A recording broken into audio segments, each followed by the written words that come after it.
পিসির বাড়ি রেখে আসবো। পিসির বাড়ি থাকলে দুটো খেতেও পাবে, আর পরে ওখান থেকে ওদের বিয়ে থাও ব্যবস্থা হতে পারে। আমার বোনের অবস্থা তো খুব ভালো, আমি একদিন অভিমান করে যাইনি। বামনি খুশি না হলেও মুখে কিছুই বলতে পারল না।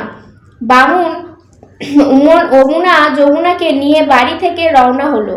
অনেকখানি হাঁটার পর বেলা প্রায় দুপুরে বামুন মেয়ে দুটিকে নিয়ে একটা বনের মধ্যে ঢুকলো।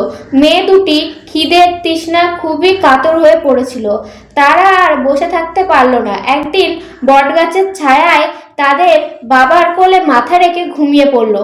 বামুন এটাই চাইছিল। সুযোগ দেখে সে ইটের উপর মেয়ে দুটির মাথা রেখে চুপি চুপি পালিয়ে গেল।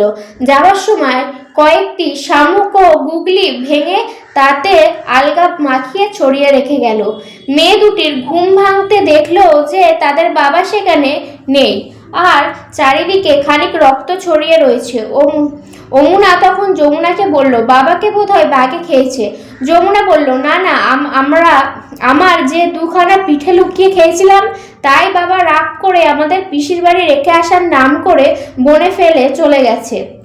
পিসি বলতে কোনো কালেই আমাদের কেউ নেই। এই ভয়ানক বনের মধ্যে তাদের খুব ভয় করতে লাগলো। দুজনাই চোখের জলে ভাসাতে লাগলো। কোথাও বা তারা যাবে তাও ঠিক করতে পারল না। এমন সময় দূরে বাঘের গর্জন।